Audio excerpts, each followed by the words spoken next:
pemerintahan ini adalah pemerintahan Pak Presiden Prabowo. Tapi besok dia launching aplikasi lapor Mas Wapres. Pertanyaan besarnya, kenapa Mas Wapres tidak launching aplikasi lapor Pak Presiden? Kalau ini benar-benar pemerintahan satu-satunya pemerintahan presiden. Jadi kita lihat kok langkah-langkah birokrasinya tidak sinkron. Barusan diumumkan ada paket penghematan anggaran. Alat tulis kantor mau dihemat. Saya mempertanyakan niat penghematan itu, bukankah kabinetnya kabinet mubazir? Semua kabinet membutuhkan alat tulis kantor. Semua kementerian maksud saya. Bukankah itu pemubaziran? Mobil dinas para menteri dan wakil menteri, saya tidak tahu Bang Noel tidak pakai mobil dinas itu atau tidak. Tetapi itu butuh anggaran. Jadi kalau mengkampanyekan di 100 hari telah dihematkan anggaran sebanyak sekian miliar, triliun, berapa banyak anggaran yang sedang tidak dihematkan. Kasus pagar di laut Tangerang menarik. Presiden merespon, saya puji itu responnya. Tapi begitu memerintahkan militer timbul tanda tanya di saya. Apakah Pak Presiden tidak membaca konstitusi kita bahwa bukan tugas militer mencabut pagar di laut? Tugas militer adalah pertahanan menurut pasal 30 Undang-Undang Dasar 1945. Kenapa kemudian ini bisa terjadi? Kan bisa memerintahkan aparat penegak hukum kalau itu melanggar hukum. Kalau itu melanggar hukum, kenapa alat bukti dihilangkan? Atau alat bukti sudah diamankan? Itu kan perlu dijelaskan kepada publik. Nah, saya tidak melihat ada ruang seperti itu dilakukan dalam proses penegakan hukum. PSN ini betul-betul ajaib. Tidak sekedar menjadi tanda tanya di ilmu saya, bagaimana ada sertifikat di dalam laut. Satu-satunya penjelasan yang masuk akal adalah semenjak 2024 hingga 2025 ada bambu jenis baru, yaitu bambu yang mampu tumbuh dari laut. Karena kita tidak mengetahui siapa pelakunya sampai hari ini. Kan komando presiden sangat jelas ini, bahwa ini bermasalah, singkirkan. Kan ini kalau bicara penegakan hukum ada masalah serius. Kenapa tidak dibicarakan siapa pelaku pelanggaran besar ini? Sampai kemudian ada bambu di laut yang memiliki HGB sepanjang 30 km. Ini panggung besar bagi Pak Presiden untuk kemudian menunjukkan sikap hukumnya. Dari 5 itu yang terakhir soal diplomasi. Pak Presiden harus diakui oleh banyak orang, saya mengakui dan kagum dengan pilihan bahasa Inggrisnya yang sangat baik, diksinya yang luar biasa. Tapi pertanyaan saya adalah, apakah kemampuan berbahasa asing itu sejalan dengan kemampuan diplomasi? Di awal-awal 100 hari ini, bahkan Presiden terpleset di kasus Cina dengan tendas lainnya. Dia salah gitu, membuat kehebohan. Sampai harus diperbaiki, yang pernyataan perbaikan soal batas wilayah dengan Cina itu juga tidak menyelesaikan masalah. Jadi orang mulai mempertanyakan apakah betul-betul beliau punya kemampuan diplomasi, terutama karena sering luar negeri. Apalagi ketika dengan PM Malaysia sudah diperbaiki beberapa hari ini, ya, beliau tidak memenuhi janji bertemu dengan Perdana Menteri Malaysia. Tanpa alasan yang jelas ketika itu. Jadi dari 5 kekuasaan banyak tanda tanya yang luar biasa soal apakah Presiden betul-betul mampu mempersiapkan kabinetnya 5 tahun ke depan untuk memperbaiki banyak hal. Karena langkah awal ini sangat menentukan.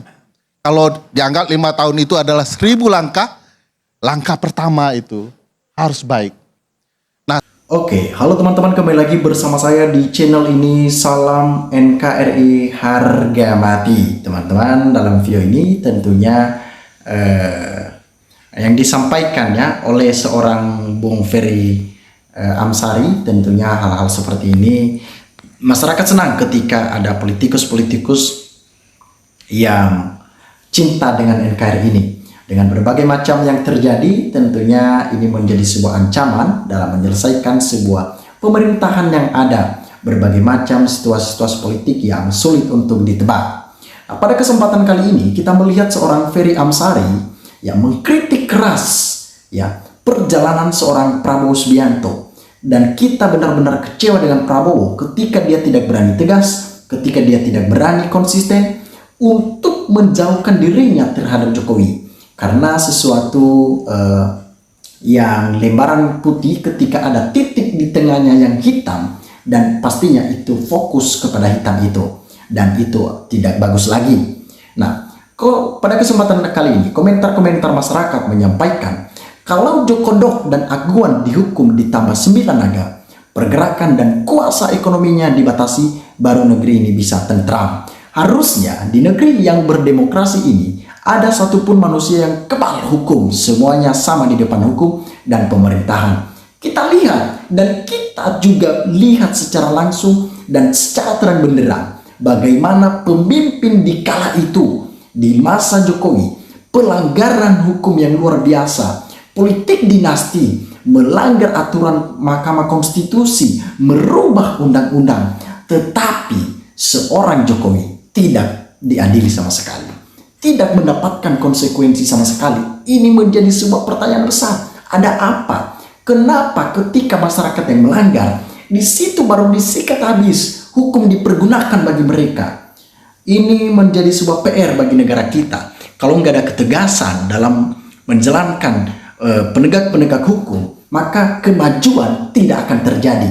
Visi misi Indonesia di 2045 menjadi negara maju, menjadi negara berkembang, itu tidak akan pernah terwujud ketika masih banyak orang-orang yang hanya fokus kepada diri mereka sendiri, masih banyak orang-orang yang hanya fokus kepada tujuan-tujuan pribadi, memperkaya diri sendiri, ya, memberikan karpet merah kepada anak-anaknya, masih tebang pilih. Makanya ketika dalam pemerintahan yang baru itu harus semuanya diganti, biar kita bisa tahu mana yang tepat, mana yang salah. Karena kalau dipakai orang-orang itu terus, ya, yang sama dalam pemerintahan Jokowi dipakai juga di pemerintahan Prabowo, sama hal yang sama juga akan terjadi. Hutang juga makin naik, ya, penegak hukum juga tidak akan tegas.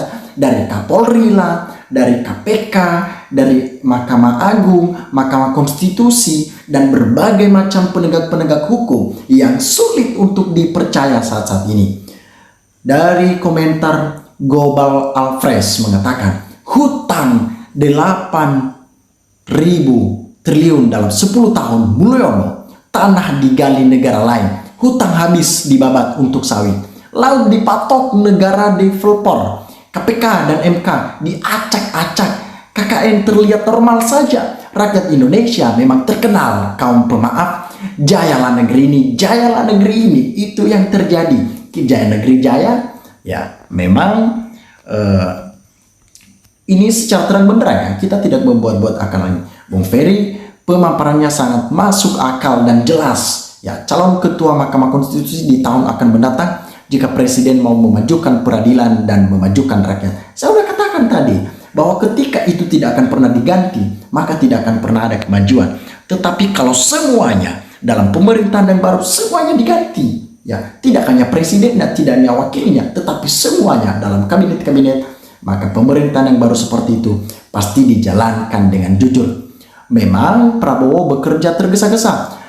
Memang mantan tentara begitu bukan seorang akademis, membuat kebijakan tidak konsep. Ya, disampaikan lagi, sudah saatnya rakyat bersuara. Kapan Mulyono dipanggil dan diperiksa? Segera mungkin supaya Mulyono menyadari telah mengeluarkan kebijakan yang salah menurut OCCRP. OCCRP telah memasukkan mantan presiden ke-7 nominasi terkorup sedunia. Memalukan bukan? Pastinya sangat memalukan sekali. Teman-teman, silakan berikan tanggapan teman-teman di dalam kolom komentar ini sehingga kita dapat bertukar pikiran antar satu dengan yang lain lewat kolom komentar ini. Terima kasih teman-teman. NKRI harga mati.